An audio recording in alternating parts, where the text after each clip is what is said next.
Hi everybody, my name is Vianney Salinas. I am one of your fellow classmates in this course. Our course is the Foundations of Learning, Cognition, and Human Development. I am very excited to share my reflections on the course along with what I wrote my essay about, which was how to teach deep, long-lasting content. I think it's something that's very important for all educators to know. So I kind of wanted to present my thoughts and things that I thought were really important that I emphasized in my essay. My reflections throughout the course, I really admired my classmates throughout the course. I thought that reading all of your ideas and your discussions really helped me focus on certain aspects of education that I already knew, and also I integrated a lot of your own philosophies into my thought process, and I feel that I can use those ideas in the future in my classroom. And I really admired the way my classmates responded and all of your thoughts. I did recognize the importance of collaboration within educators in the same field. I think it's super important, something that I love doing with my coworkers in my own school, and I want to keep doing that because I feel that that fuels the admiration between educators, and it really allows you to pick the brains of those who have not only spent so many years teaching, but who have new ideas and skills that you can already implement, that you have already been implementing, and that you can implement into your teaching. There are many integrating theories into instruction that can help educators teach deep, long-lasting content, I found, and some of these methods have been used by successful educators while some remain unknown. I feel like this is something that I see a lot in my school and other schools that I've worked in. I feel like a lot of educators are unaware that there are more information and research and articles out there that can really benefit the way they teach. I see a lot of educators that are just thrown in there and they're forced to learn things on their own, and I want to express that there are other resources that you can use besides your own experience. How to teach deep, long-lasting content. Deep, long-lasting content can be defined as information students successfully retain for future situations. Student information retention has many factors connected to it. Though some connections to content can be shown naturally through the progress of the lesson, it's important to note that there are many ways to construct meaningful lessons.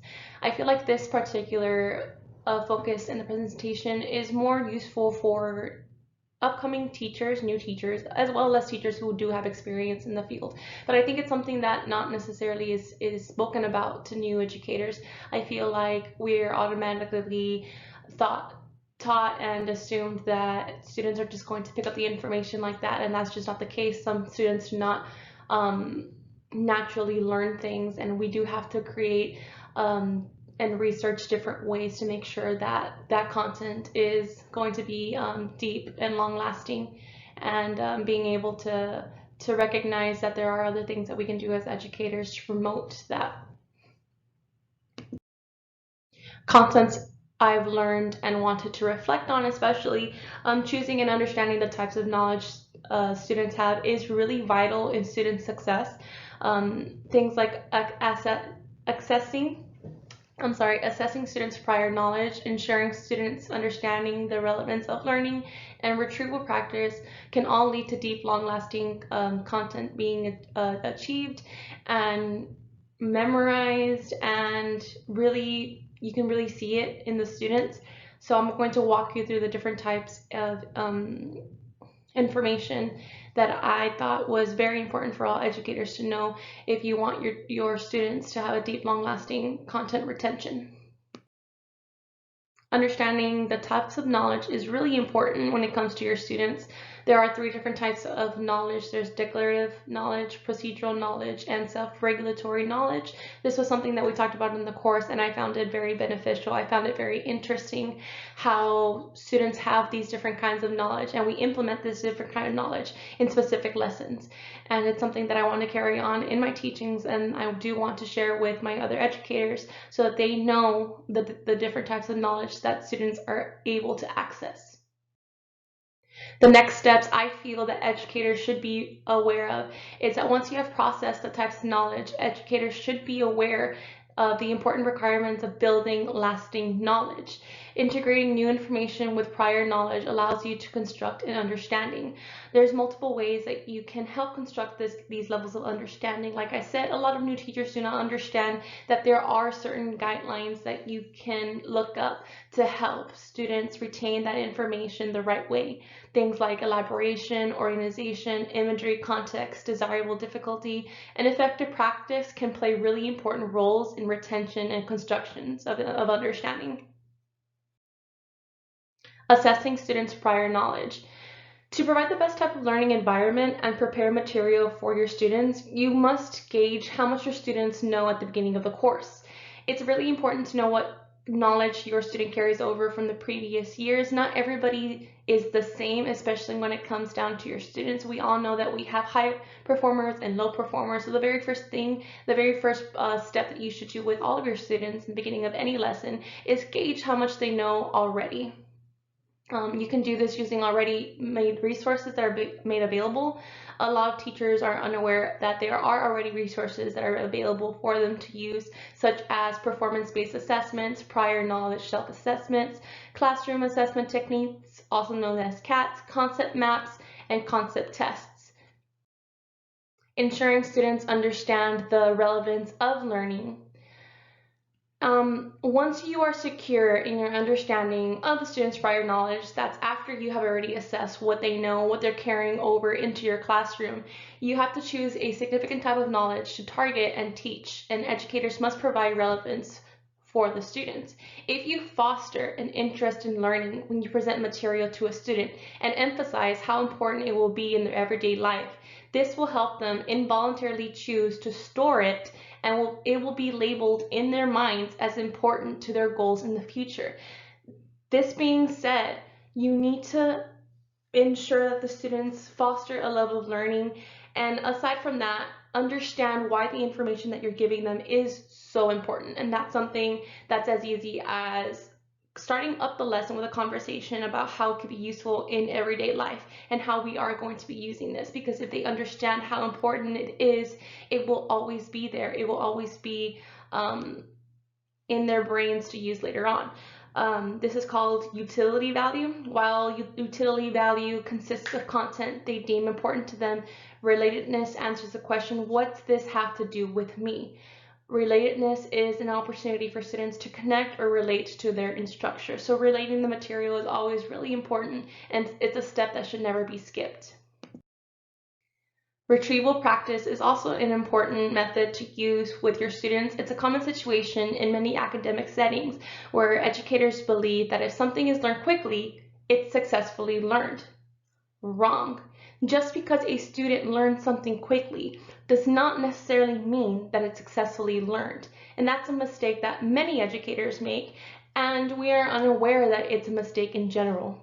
So the retrieval practice is actually a strategy that helps students bring information to mind, which in turn enhances and boosts learning.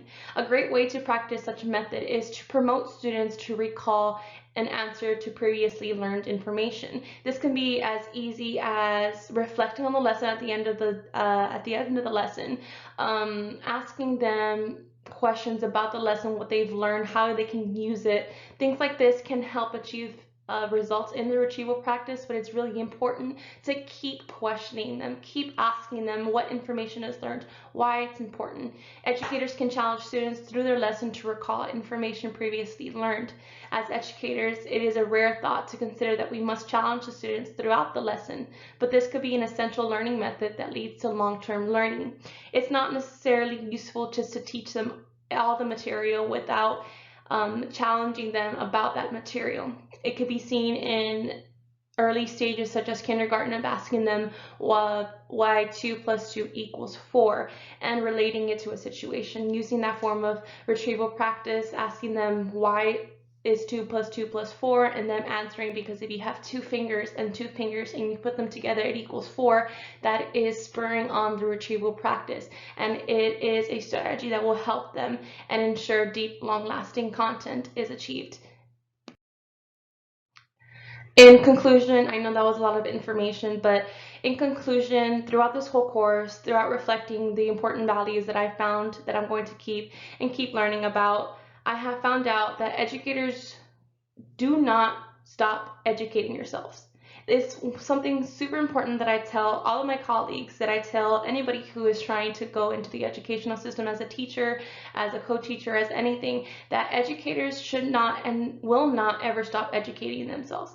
If you do stop, you're being stagnant, and it's going to reflect on your students, and they are not going to be in a classroom where they can fulfill their true potential. It is your job as educators to keep educating yourselves. Keep reading. As educators, there's so many articles that we need to recognize that are out there that I've learned throughout this course, and reflecting back on it, if it wasn't for my master's course, in this master's program, I probably wouldn't have known that those materials are out there. So I want to let everybody know, all my educators, all my colleagues, that there is information out there. There are assessments that are already made that you can use. So use all of the resources that are available on the internet. Use all of the resources that are available at your libraries and through your professors and through these courses and your colleagues, because it's really important that we keep reading and we keep learning how to benefit our students. Keep discussing. Like I said, one of the main things that I was reflecting on was the fact that conversating with all of my classmates in the discussions really made me think about different ideas. It really made me think about what I'm doing wrong, what I can be doing next. Discussing things with your colleagues is never a bad thing. It's not admitting that you did something wrong. It's getting over it. It's getting the material that you need, all the information. It's discussing what is the right step, and that will help your teaching and ultimately help your students. And keep learning. The main thing that I've learned through all of my courses in the master's program is that even though my master's program is coming to an end with this course, I'm not going to stop learning. I'm going to keep researching. I'm going to keep using resources that are already available, and I'm going to make my own resources. And I think that's an important thing to reflect on when you're an educator, and knowing that just as we teach our students that learning is super important, we need to broadcast this to our students and keep learning ourselves. I hope you enjoyed my presentation and my essay. I wish everyone the best of luck. I really enjoyed this course. It did teach me a lot, guys, and I really hope that you guys enjoy the rest of your year, the rest of the course if you're just beginning it, because you did choose a really good course. And thank you to all of my professors.